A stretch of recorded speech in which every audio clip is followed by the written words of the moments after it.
Hello viewers, एक बार फिर से स्वागत है आप सभी का जीकेएल क्लासेस में। और आज हम क्ली टापू पर रोमांच का अगला भाग, जिसका नाम है संदेश, पढ़ने जा रहे हैं। तो चलिए शुरू करते हैं। डॉक्टर मीका दास का संदेश मदद की अपील के रूप में था। बच्चों, मेरे पास ज़्यादा वक्त नहीं है, तुम्हें मेरी मदद करनी होगी। बीते कुछ सालों से मुझे अपने घर में ही कैदी बनाकर रखा गया है। सरकार की मुझ पर लगातार नज़र रहती है। अगर मैं अपनी कोई वसीयत छोड़कर नहीं जाती हूँ तो मेरे मरने के बाद अपने आप मेरी सारी जायदाद राष्ट्रीय संपत्ति हो जाएगी। तुम्हें मालूम है कि सरकार में एक छोटा पर बड़ा ताकतवर समूह है जिसका एकमात्र मकसद फौजी ताकत बढ़ाना है। इस समूह को सुप्रीम ऑफिस के नाम से जाना जाता है। सच तो यह है कि अगर मौका मिले तो सुप्रीम ऑफिस सरकार को उखाड़ फेंकेगा और अपनी तानाशाही चलाएगा। इसी समूह की दखल अंदाजी का नतीजा है कि पशु पक्षियों की हिफाजत की कई सरकारी योजनाएं बंद कर दी गई हैं। सुप्रीम ऑफिस मेरी जायदाद चाहता है, घर और मेरी ज़मीन। मेरी खराब सेहत के बात कहकर उन्होंने मेरी देखभाल के लिए 2 रोबोट तैनात कर दिए हैं। सच तो यह है कि कभी मुझे अपनी निगरानी से बाहर नहीं जाने देना चाहते, ताकि मैं कहीं कोई नई वसीयत ना बना लूँ।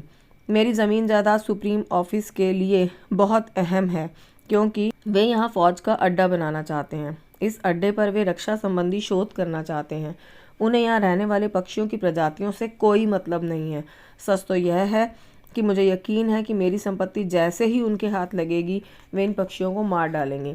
उनकी एकमात्र मुश्किल यह है कि वे अभी इस बारे में निश्चिंत नहीं हैं कि मैंने कहीं पहले से ही कोई वसीयत छिपा कर तो नहीं रखी है और मैं उसे किसी तरह से बाहर ना भिजवा दूँ। मैंने उन्हें यही बताया है कि मेरे पास कोई वसीयत नहीं है। उन्हें लग रहा है कि मेरी मौत के बाद उन्हें मेरी जायदाद पर कब्जा करने में कोई मुश्किल नहीं आएगी। वे तो मुझे मरवा भी सकते हैं थे, लेकिन मैं दुनिया भर में मशहूर हूँ, इसलिए उन्होंने अभी तक ऐसा नहीं किया है। अगर अचानक मेरी मौत हुई तो जांच करवाने की नौबत भी आ सकती है। कुछ महीने या 1 साल बाद मैं दुनिया की निगाहों में लगातार नहीं रह पाऊँगी। तब तो हो सकता है कि किसी सुबह तुम जागो तो यह खबर सुनने को मिले कि डॉक्टर मीका दास नींद में ही चल बसी। मुझ पर अभी भी लगातार नज़र रखी जा रही है। 24 घंटे में सिर्फ 1 या 2 बार देर रात जब रॉबर्ट फ़ोन कॉल सुनने या सुप्रीम ऑफिस को बताया कोई काम करने में व्यस्त रहते हैं, तभी मैं आज़ादी से अपना कुछ काम कर सकती हूँ, वह भी केवल अपने कमरे में। अफसोस की बात है कि मैं अब इतनी बूढ़ी हो गई हूँ कि रॉबर्ट से निपट नहीं सकती। हालांकि बाहर मेरे दोस्त हैं जिनमें से ज़्यादातर विज्ञानी हैं, पर मैं समझ नहीं पा रही कि उनमें से किस पर यकीन किया जाए। उनमें से कई पैसा, पद और रुतबे के लिए सुप्रीम ऑफिस से मिल चुके हैं, पर मैं तुम बच्चों के भोलेपन पर यकीन कर सकती हूँ। तुम जैसे बच्चों से मुझे उम्मीद की किरण दिखती है। तुम्हें मालूम होगा कि कुछ बच्चों के दिमाग में भी यह भर दिया गया है कि लड़ाई के लिए सेना को तैयार रखने की तुलना में पशु पक्षियों की विभिन्न प्रजातियों को सहेजना कतई ज़रूरी नहीं है। एक लंबा अरसा हो गया है किसी बच्चे ने पक्षियों के बारे में साक्षात्कार के लिए मुझसे संपर्क नहीं किया था। तुम पहले ऐसे बच्चे हो। इसके लिए मैंने एक रात तब तुम्हें अपनी सहमति दी थी, जब मेरी निगरानी करने वाले रोबोट कुछ समय के लिए कमरे से बाहर गया था और मैं सोने का बहाना कर रही थी। तभी मैं तुम्हारे फ़ोन का जवाब दे पाई थी। उन्होंने इस साक्षात्कार पर रोक केवल इसलिए नहीं लगाई ताकि किसी को शक नहीं हो। आज एक बार फिर मुझे मौका मिला और मैं तुम लोगों के लिए यह संदेश रिकॉर्ड कर रही हूँ। अगर मुझे लगेगा कि तुम मेरी तरह सोचते हो और मेरी मदद कर सकते हो तो मैं इसे तुम तक पहुँचाऊँगी। अब मैं अपने संदेश के मुख्य मुद्दे पर आती हूँ। दरअसल मेरे पास एक वसीयत है जिसे मैंने छिपा कर रखा है।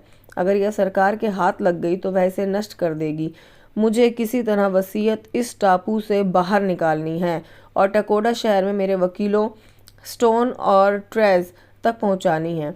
तब मैं मेरी मौत के बाद सरकार के दावे को चुनौती दे सकती हूँ। मैं इतना पैसा छोड़कर जाऊंगी कि आसानी से मेरे घर और मैदान को अच्छे चिड़ियाघर में बदला जा सके। इस चिड़ियाघर में उन तमाम प्रजातियों के पक्षी रहेंगे जो मैंने सहेजे हैं, ताकि वे पक्षी अपनी आबादी बढ़ा सके।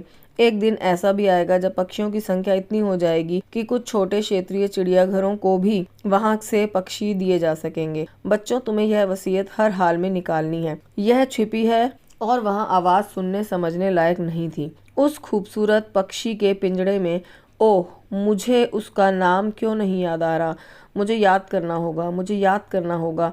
क्या नाम है उस पुराने यूरोपीय नृत्य से मिलता जुलता है और जहाँ टेप बीच में ही खत्म हो गई। तो दोस्तों यहाँ पर आपने देखा कि टेप बीच में खत्म हो गई और जो संदेश है बच्चे आधा ही सुन पाए। तो देखते हैं अब आगे क्या होगा और बच्चे जो है किस तरह से जो है डॉक्टर मीका की हेल्प जो है वो कर सकते हैं। आशा आपको ये कहानी पसंद आई होगी और इस कहानी का अगला शीर्षक जानने के लिए आप इस चैनल पर बने रहिए। Thank you everyone for watching.